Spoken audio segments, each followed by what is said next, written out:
Commence primary ignition. I'm just not the hero type, clearly. What a piece of junk. Enterprise, this is the captain. I have a bad feeling about this. It's all part of the plan. Engage. Welcome back to Podcast Super One. I'm your host, Donovan Thompson, with my co-host, Daniel Wingfield. In today's episode 162, I think, I'm not even sure anymore, of Podcast Super One, youtube.com/Super One Studios, the best place to consume the content. And if you haven't already, please hit that notification bell, that subscribe button. That way, you're up to date on all future episodes of Podcast Super One, as well as all the cool content we have at 241 Studios. I'm in talking to Luke and Joel again about restarting 241 Joel in the next month or so. So we're kind of. Did you say 241 Joel? Because it sounded like you said 241 Joel. I might have. It's now Joel's show. He runs it. He owns Podcast Super One. No, 241 Joe Live is what I should say. Yeah. Where we sometime, hopefully early in the morning, we break down the most recent news. And we had fun doing it last year, and I think we might do it again. It's just for funsies and just to kind of just for fun. If you didn't know, listeners, we are sponsored by Kapow Comics, located at 4047 East Hill Avenue in Sherwood, Arkansas. There they have comic books, collectibles, graphic novels, and of course, special guest appearances throughout the year. Kapow. Now, me and Daniel, we have a few things on the plate here. We have Jedi Survivor, Star Wars Visions. We've talked about doing Shazam because it's now dropping digital. We've talked about Dungeons and Dragons. There's a lot of things happening, right? We have things happening around the corner next month, Spider-Verse, Indiana Jones, all these things. But we discussed this last week, just because I haven't finished Survivor yet, and also we both haven't finished Visions yet, that maybe we just kind of do another news cycle. Mm-hmm. And you know what, Daniel? I had this idea last night while watching Air, and then I thought, okay, maybe we'll do a few things of news, and then we'll just kind of do this, because also it's going to be kind of a shorter pod, I think. Sure. And then while I was looking at news, I was like, God, I just don't want to talk about the same fucking things again. Like James Gunn has talked about another quote about Superman. Jonathan Majors is someone tweeted about it who has no idea what's going on, but it's circulating in the news. Right. You know, Ahsoka got a release date, Loki got a release date, Echoes is all dropping at day one. But it's the same shit that it's just the same shit. And I was just kind of like, I think I'm going to go with just this topic I had last night. And I was watching Air last night, which is the basically documentary by Ben Affleck. And it's a documentary? Is it like a documentary? Sorry, it's a biographical film. Okay, so it's it's like sorry, my bad. And it stars Matt Damon and Ben Affleck, Chris Tucker, and Viola Davis, and it's about the origination and the creation of the Air Jordan shoe. Yeah. And so I was watching it last night, and I was just having a good time watching it. And I was just laughing at it, and I was You'd recommend it, by the way, right? I recommend it, just because it's it's a feel-good movie, and there's great performances. There's some interesting, and Ben Affleck does a good job directing it. There's there's a few things, and I was like, that's an odd choice, and overall, I mean, I thought he did a really good job. And those movies kind of live or die by the acting and the script, not so much the camera work or that kind of stuff. But as I was watching it, I was having a good time. And I was kind of getting that feeling like, oh yeah, this is what movies are supposed to make me feel. Like this is like, I didn't go to the theater to watch this, which I would have loved to, but we go watch Guardians, and we just see all these trailers and its expectations and all these things about like how it's supposed to lead into the next movie, and these like almost impossible standards, right? And so we put a lot of pressure on the movie before we go in there. And what Air did for me was just it kind of let me just enjoy a movie for a second and not just have this emotional weight with it, or this emotional baggage or all these kind of things. And what happened in that moment for me was I started enjoying. I was enjoying the movie, and I was enjoying the process of watching the movie, and it made me want to go write. Maybe want to go like be creative. Like, oh yeah, this is like what we do. And so my question to you, this is all that to say this, like we talk about this sometimes in passing, and right now we're both writing together, right? Like what helps you start the process of writing? stops the process of procrastination and what inspires you, Hmm. like, Yeah, and it's gonna be conversational. You don't have to talk for 3-4 minutes. We can just kind of bounce back and forth. sure, But I don't know, just kind of thinking about it, and my struggles with them. We can kind of touch on those in a second, but sure. just general thoughts on everything I just said. Yeah, no, I think it's a great topic, and I think it's relevant to anyone that wants to be creative or wants to, hone a craft even creatively. Um, for me, whether it's writing music or it's writing scripts or coming up with stories and characters, I mean, I think the things that inspire me are, for one, like just like what you had with Air, right? Like seeing someone else with a vision for something cool and them executing it and working. Like I would say everything everywhere all at once was a movie where I watched that coming away like, oh, I want to. It drove me to keep writing. Watching a movie like that, watching a movie that I thought was so cleverly written, had so many like kind of interesting layers and themes and levels of interpretation, and was made with the creatives were in control, right? Like it feels like that movie just has the fingerprints of the Daniels all over it, right, top to bottom. And I think seeing people express themselves creatively inspires me to want to express myself creatively. You know what I mean?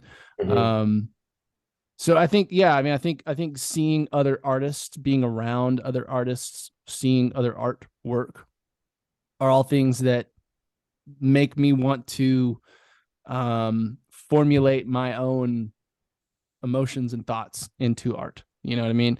And I think that's even to me where like how not necessarily true art versus like fake art or cheap art or art for profit, but I think there is this level of like that is sometimes even how I can gauge like, okay, does it feel like there's a person inside of this trying to formulate something in a way that words can't? You know what I mean? Like, in that, to me, that's what art is, right? It's like an expression of an emotion or an idea in a way that is beyond words, that in a way that is beyond like, um, a technical explanation, maybe even.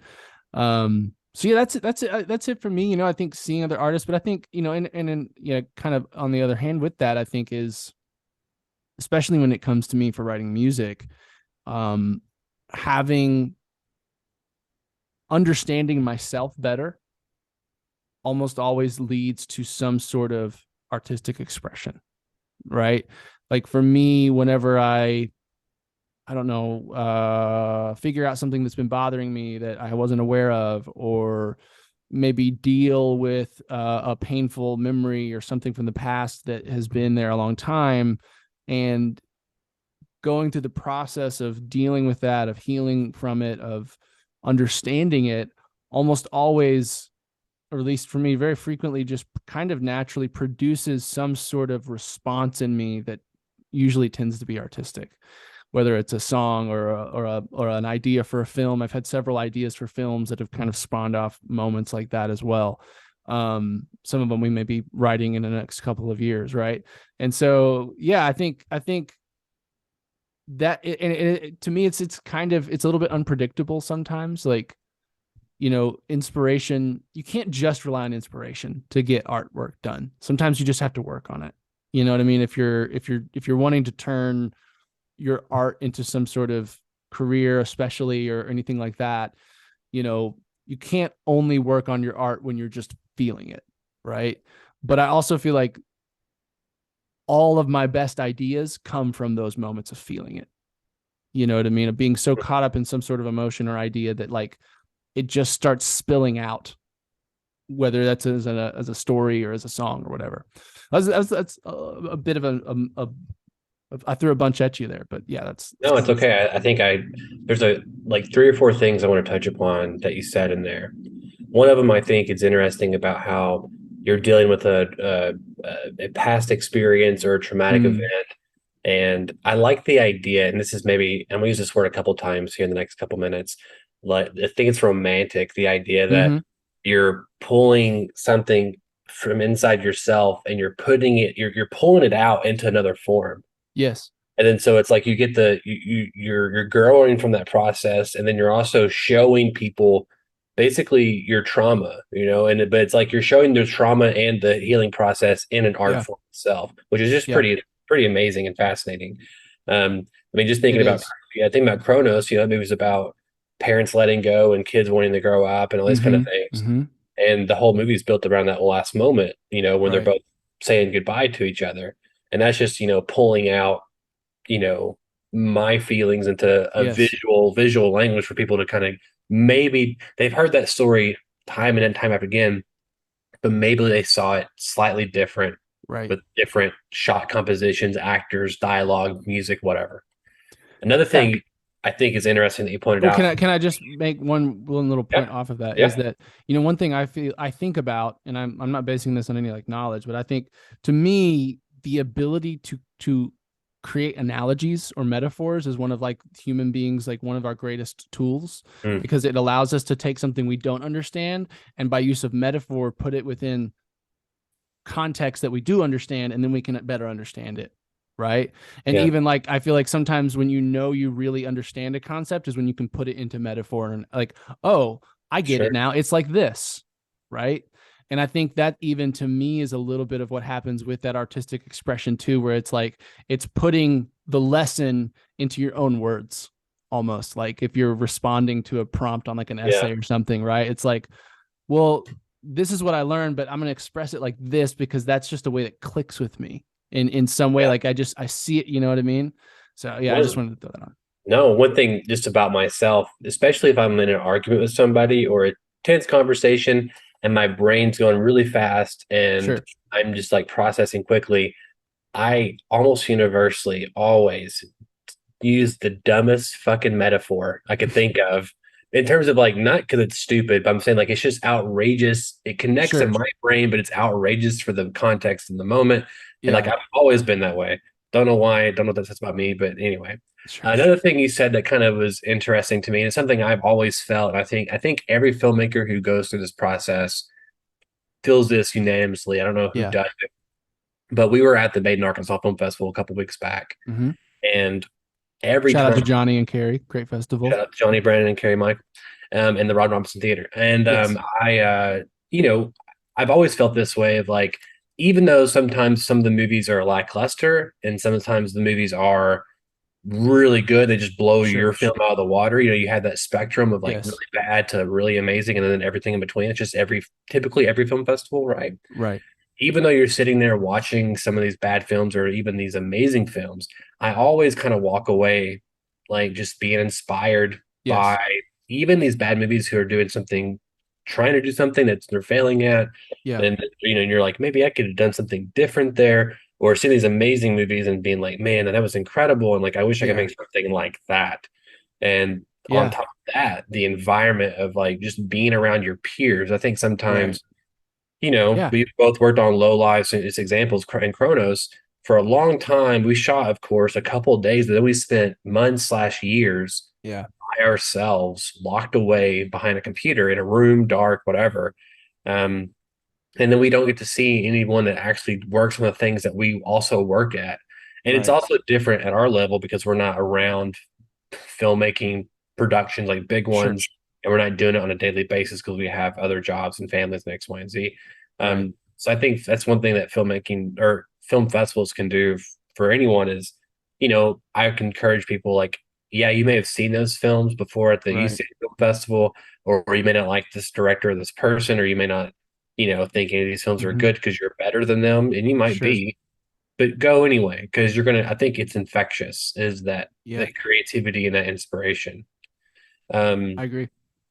yeah, so I it's another thing too is the last point that I stuck with me that you talked about was being sometimes, especially if you're in this business, it's like let's look what you do. This is your day job. Let's say you're writing for TV, you're writing for a Right. film. Is you can't only just write when you feel inspired. Yeah. That's the thing I struggle with. Is like it's Sure. just like coming to the table and just writing, right? Yeah. And I feel Yeah. like, am I writing?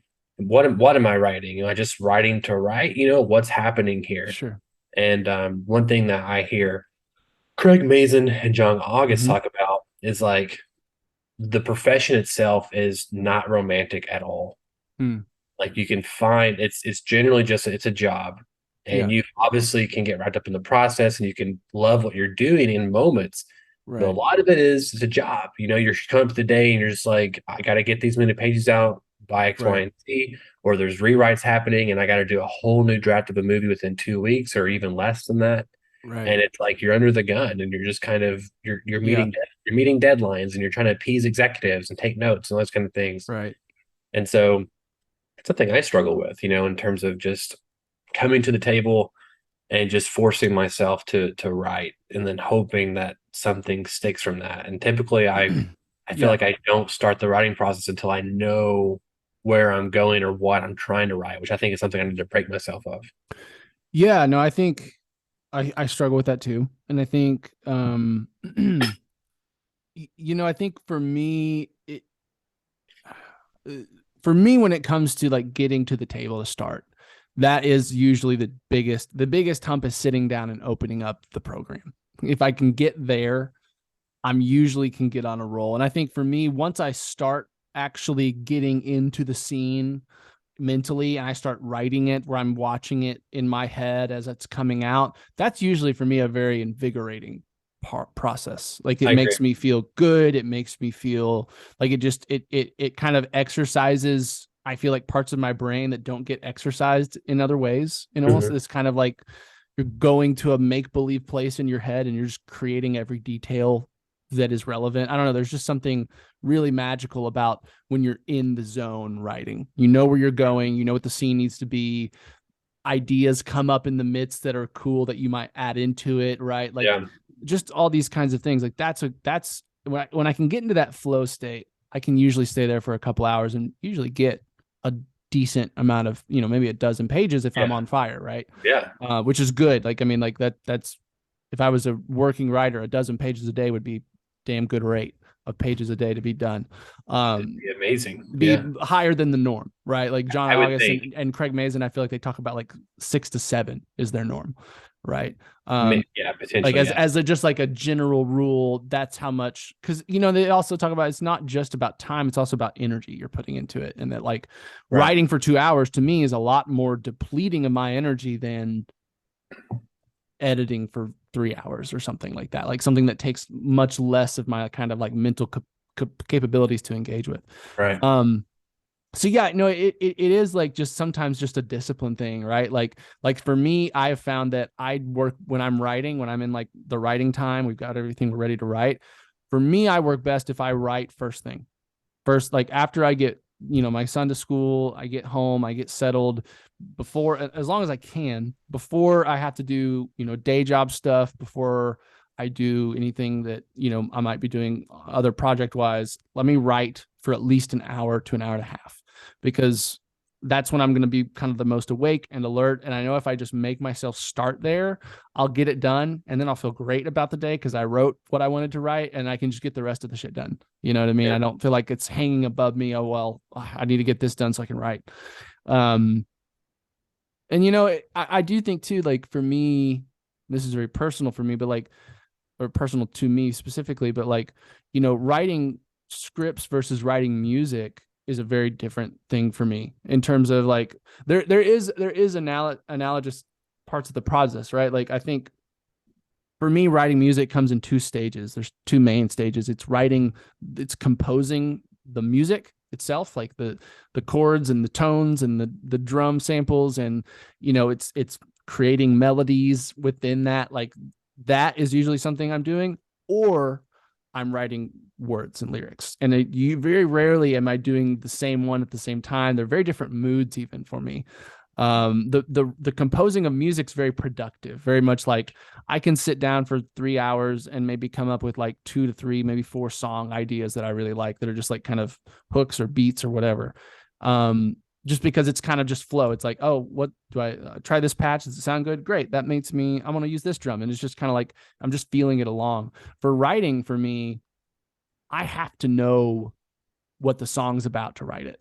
I can't, and this is very normal for scripts. It's like you can't just sit down and I'm sure we did it in film school, and most people have, where you sit down and write a short film and you write it as you're coming up with it.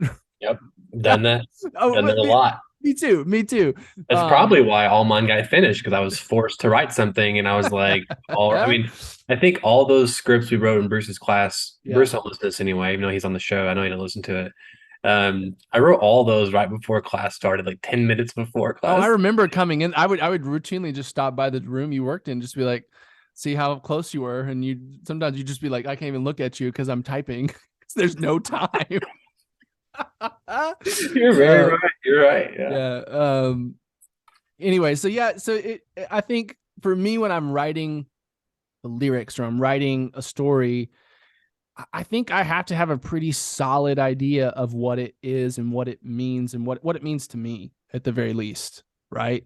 And so it is that kind of like chicken and the egg kind of thing sometimes, right? We're like, well, I want to just write, but I got to know where I'm going to write something that at least is like, sometimes it's just fun to write poetry, or just to exercise that muscle a little bit. But, as far as when you're trying to, which like stuff we're doing, we're trying to kind of work on like bigger projects, like long-term. This isn't just a script. This is a script that we might try to make a movie of, right? Or this is a feature film that has all these elements into it. We're not just doing it's not an exercise. We've got a goal in mind with these efforts, right? Yeah. And so I think, it's this interesting balance of, making sure I'm doing well mentally so that I can have the capacity and the inspiration on deck to keep moving forward, and then, it's just like you kind of said, it's finding the discipline, finding the schedule that fits, finding how do I, sometimes it's just like parenting yourself, right? Like what are the best ways what is the least path of least resistance that I can get to my goals that I can set for myself, right? Like, and yeah. So yeah, I know that was a lot. Just kind of rambled a bit, but I mean, one thing in there that you mentioned that I grabbed onto, and I'm going to talk a little bit about the process of us writing together. Yeah. One of the things I love, you said that whenever sometimes you're writing and how the scene starts, how the scene ends, and what the scene's following, because we've blocked it out, right? Yeah. And sometimes when you're writing those scenes, it's discovering like new moments or new things, and that's always fun, right? Yes. I think I've told you this before, but one of my favorite things about this process that we've done is whenever, I'm like, we block this scenes out, we know what's going to happen. It's okay. It's your turn to write this week, and you're supposed to get through scene A through B, whatever. Yeah. And then I get these scenes back, and it's my job to go through C through D and connect to your scenes. Right. And then I'm reading what you wrote, and so and then I know what happens in the scene, but I don't necessarily know the dialogue, and this goes both ways. Yeah. And I don't necessarily know the camera direction or the but I'm getting to see it, and I get to watch the movie that we've been talking about, not written by me, particularly. Yeah. Right. And so it's like always fascinating, just the little extra things that you throw in there that we didn't talk about, or the the camera, the scene description or whatever.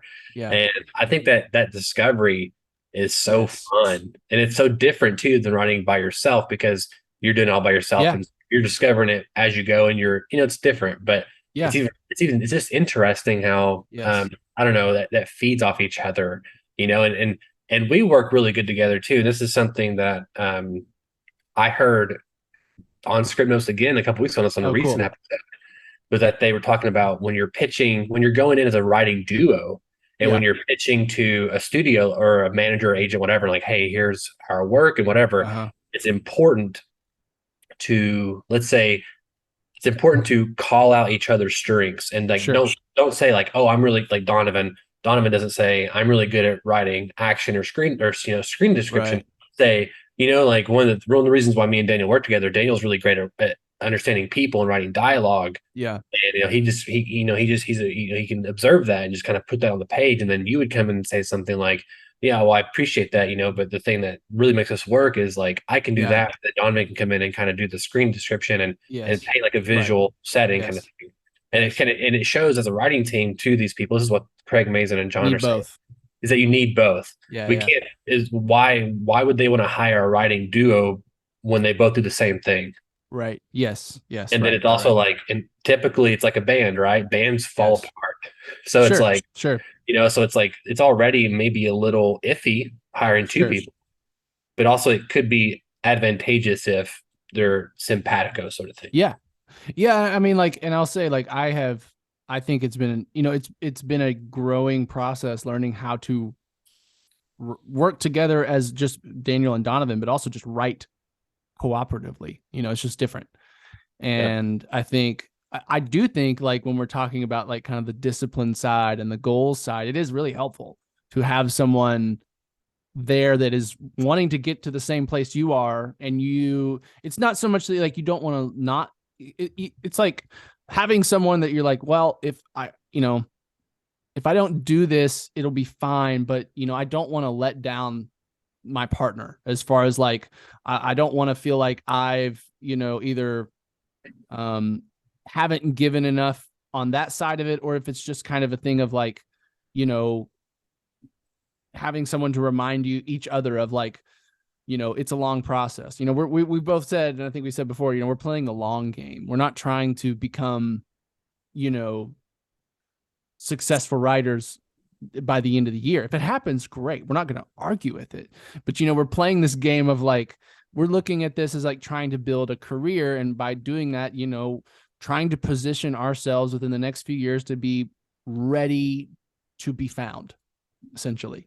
Right? Like good scripts, several of them, good connections, maybe even doing some of it ourselves, like just showing that over time, so that someone isn't like, oh, well, they just wrote one good script, that's fine. It's like, oh no, they've been doing this for like 5 years and they got 4 or 5 scripts. They've already, they're funded. They're about to start making one of them or directing one of them, whatever that situation is. I think for me, and maybe this is just me too, it's just nice to not be alone in that journey. Just to have someone else to, for one, just to like run thoughts by, but also just, I think, we do bring different strengths to the table in terms of just like what makes a good movie, like what we kind of identify as like good stuff in movies, or makes movies successful or interesting, whatever. Yeah, I don't know. It's just, I personally really enjoy working as a team, and I'm like, I think it's a thing of like, it's only benefited, at least for me, like just in terms of like, I don't think I would even be this far down this path if I was doing it alone, even just from like an encouragement standpoint, or like, you know what I'm saying? Yeah, I do. And I think another thing is just like on a baseline simple level is that when we're bouncing ideas across, it's literally twice the amount of ideas Yes. versus one person coming up with 3 ideas and being stuck on them. Now we're coming up with 6 ideas and we get to discuss all 6 cooperatively. Yes. And having to sell an idea to That's important. I feel that's like even though it's sometimes, it's like, I'm like, hear me annoying. out. I'm like, hear me out. Listen to me for a second. Let me go down the rabbit hole. I think it's like, it's super, because also it's like you're doing 2 things. One, I'm selling you the idea, and then I'm making sure it's correct in my own head, You're and fleshing it out. Yeah. and selling it to myself too. Because sometimes, you start a conversation and then you're like 3 minutes into it and you're like, damn, I'm so stupid. Like that was wrong. Sure, and like, sure. I'm like, you're right, Daniel. Like you're right. And sometimes, sometimes you're wrong, sometimes you're right. And it goes both Right. ways. Sometimes I'm course. like, yep. And Yeah. whatever, you start and then I'm like, no, I don't think it's a good idea. And you start again. I'm like, all right, you're right. I just did that. Like, you're right. But then Right, sometimes I'm like, yeah, but at the same time, like sometimes your brick wall is true. You're like, I don't think it works. I'm like, no, you're right. It doesn't. You know what I mean? Like it's just, I mean, because sometimes you're just, especially when you're problem solving, right? And we've been doing a lot of that with our script recently, is like we're trying to retool some things, we're adding a character, we're trying to kind of problem solve what we had and how does that work with what we're trying to go with now. And so sometimes it does feel like we're just it's just like shotgun spread ideas, you know what I mean? Just as many as possible, and just to see if something sticks or something, feels right or something. And sometimes it is that thing where you're like, oh, that feels right. And then you're like, yeah, I think this is the right thing. You feel it, kind of like you feel it in your gut, like, oh, this fixes it. This does all this stuff. Yeah. And then, yeah, that process of either like scripting it out beat by beat of how it works and why it works to someone else to sell it to them, either revealing that like, okay, wait, I didn't think about this, or like that, I got ahead of myself, versus no, I'm very confident now. This is exactly what we should do. Here's a question for you. And this is like, it's like you and me are like, you're basically, it feels like in this moment we're dating, right? So like, Right. it's like a relationship. So here's a question for you.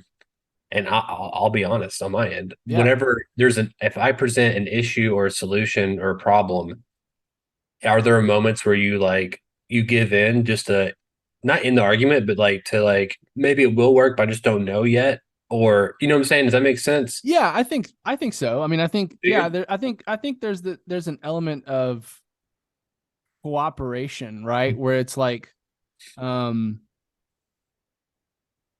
it's like you may throw out an idea and that wouldn't necessarily be my first idea, right? Maybe I had a different first idea for that thing and it looked a little different. That doesn't mean your idea is wrong. Oh, yeah. It may mean your idea is right and I had the wrong idea.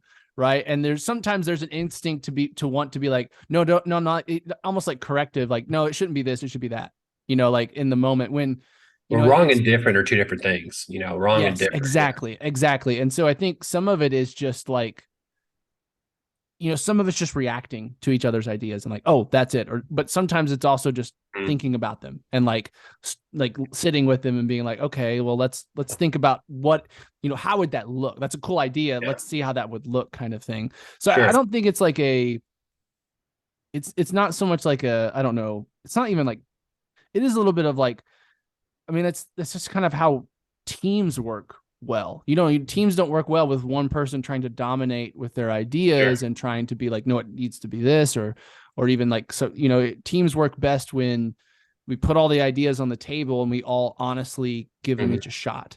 You know what I mean? And so I don't think it's necessarily like withholding. It's just sometimes the initial reaction to an idea may feel like, oh no, that doesn't need to be that. You know what I mean? And then you're like, I think for me, it's good to like sometimes just say like, okay, maybe no, but let's give it some time and like, let's think about it a little more before we come to that conclusion.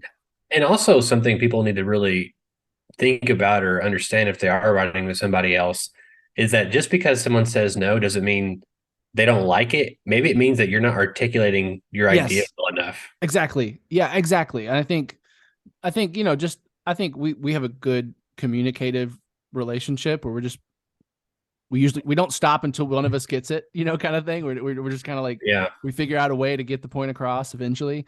And so like, I think, I mean, funny enough, side note, I was really running in particular problems into the ground yesterday. You were really wanting to get like, let's do the Trello thing. And I heard you every time. I was like, nope. I'm in my head. I'm like, we need to fix this first. And so like, I didn't really feel bad, but I was very aware of what was happening. Sure. But that's just part of it sometimes, No, it is. And I think, like I said, it's just, it's a dynamic, you know what I mean? And some days you're going to be more productive than others.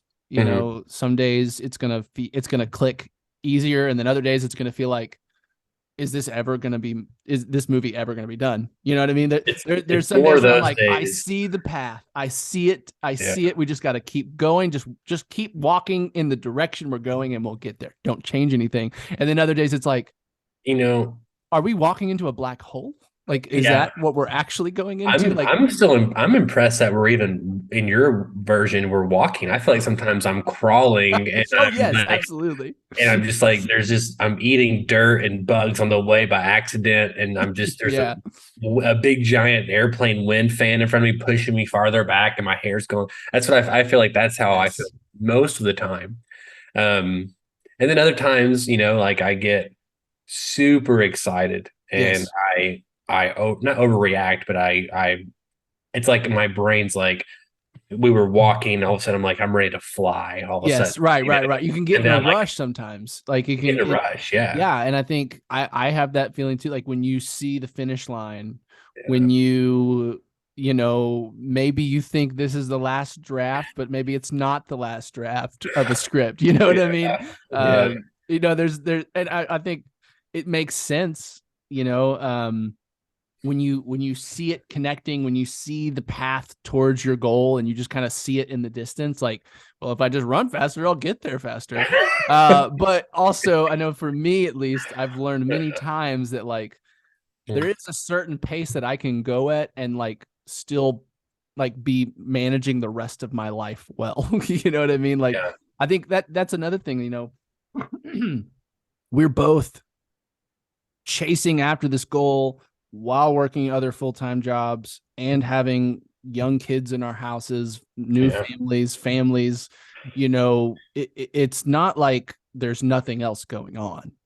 And this is just what we don't have anything else to do. Might as well do it. I think that is something that I am proud of us for doing. And it feels good is that I mean, there's some weeks where we spend like 8 hours in a meeting throughout the week on scripts, you know what I mean? Over across all the days. And that feels like, in at least for me, in a busy, in what it feels like already a life that's kind of overcrowded with sometimes responsibilities or needs. It's like, I'm thankful that we have been able to just consistently carve out that time. You know what I mean? And feels like when we're doing it that consistently, even on weeks that are difficult, where you feel like you thought you'd be somewhere else, or you thought you'd have this figured out, you thought you'd be past this, whatever, it doesn't feel dire or anything. To me, it's just like, okay, well, we just keep going and it will get figured out. You know what I mean? I'm glad one of us feels that way. That's how. Listen, we got to trade off. When I don't feel that way, you need to feel It's that true. way. And then, Yeah, I feel like I don't know. I don't know if it's. I don't know what it is, but I mean, I know in previous conversations or previous years, we're coming up on years now. Yeah. This experiment we're doing in Sure. terms of just the podcast, everything Yeah. else. I've felt like there's been many times where I'm like, no, this is possible, this is doable. We gotta go. And then there's other times where it's not even that I don't think it's possible. I just think I've always felt like this whole thing's a ticking clock, and it is just, I don't know. I see the light at the end of the tunnel, but I see that tunnel someone shutting the door behind that tunnel faster and faster. So it's the thing I struggle with the most, I think. Yeah, I mean, I do. I mean, I think it's a thing of like, and we're being pretty egotistically transparent on this podcast. If anyone is listening, maybe Joel's listening, but there is a fear of. I can both have a complete assurance that we can do this, and also knowledge that either through powers that are not under our control or whatever, it couldn't happen. It could not happen. And I think there's even for me this like fear of like, I don't want it not to happen because I gave up or because we just didn't keep going. I don't want it to not to happen because like,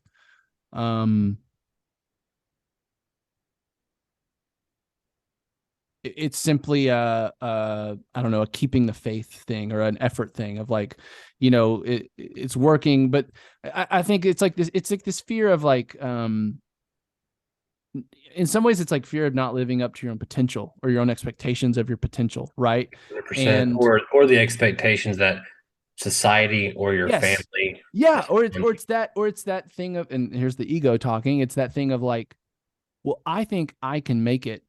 There's a lot of people that think they can make it, but I think I think I'm different, more special or different than the millions and millions of people that they can make it, because I think I really can. Maybe I don't. Maybe I can't. I mean, maybe this is just like a long ass lesson in the humble pie. You know what I mean? Like, well, I mean, honestly, what I would say is the reason why you could make it more than those people is that you believe you can make it.